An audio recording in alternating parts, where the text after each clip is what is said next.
Cérémonie de célébration des départs des retraités officiers, sous-officiers et nouveaux gradés de la Garde nationale du Mali ce vendredi 19 janvier 2024 dans la salle polyvalente de la Mutuelle de la Garde nationale du Mali.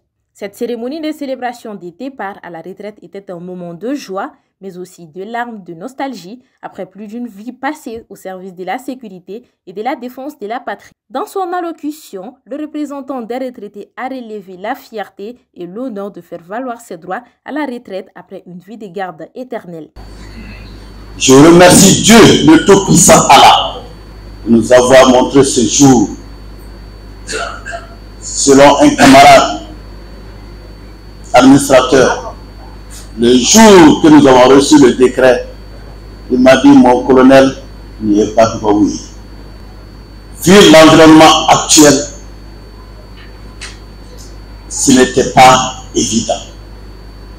Je remercie au nom des camarades ici, ceux qui ont pu faire le déplacement et ceux qui sont restés empêchés par d'autres problèmes. Au nom de tous, nous remercions nos autorités, le chef d'état-major de la garde nationale, le colonel-major Famouké Camara. Fidèle à la devise de la garde nationale, à savoir « le garde meurt mais ne seront jamais », il a aussi adressé des mots d'encouragement aux cadets pour assurer la bonne relève. Une remise d'attestation de reconnaissance aux anciens gardes pour les services rendus a été le moment phare de cette rencontre, avec des hommages du chef d'état-major adjoint de la garde nationale, le colonel Namori Samounougou. Cette cérémonie est dédiée au partant à la retraite 2023, en reconnaissance des loyaux et bons services rendus à la nation en général et à la garde nationale du Mali en particulier. Que chacun de vous retrouve ici l'expression de mes sentiments de satisfaction. La garde nationale du Mali est reconnaissante de vos nombreux sacrifices tout au long de vos riches carrières.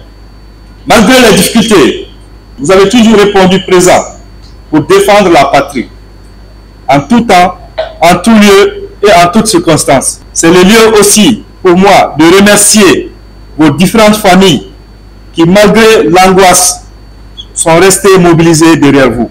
Enfin, pour clôturer cette série d'activités dans le cadre des festivités du 20 janvier, une rencontre de football féminine et masculine, notamment le GTB, le groupement territorial du district de Bamako, et le GIGNM, le groupement d'intervention rapide, était au rendez-vous sous la présidence du chef d'état-major, le colonel-major Famouké Camara. L'équipe du GTB ont remporté la coupe avec une victoire 2-0 contre les GIGNM. Le chef d'état-major, le colonel Famouké Camara, n'a pas manqué de manifester sa joie et d'encourager l'équipe perdante en rappelant que le but de la rencontre est le renforcement de la cohésion entre les gardes. Cette édition de la coupe du chef d'état-major de la garde nationale, en fait, nous l'avons organisée et surtout pour répéter une tradition. C'est dans ce cadre que nous l'avons fait. Mais également, c'est pour renforcer cette cohésion, ces moyens de détente militaire que voilà, nous pouvons faire à travers la chanson, mais également à travers le sport. Je pense que vous avez tous le constater, un moment d'engouement pour l'ensemble. Les meilleurs ont gagné, ceux qui ont perdu n'ont pas été mérités non plus, mais malheureusement, c'est tout ça le football. Il faut que quelqu'un gagne. La cérémonie a pris fin par une photo des familles du chef d'état-major avec les GTB et des supporters en joie.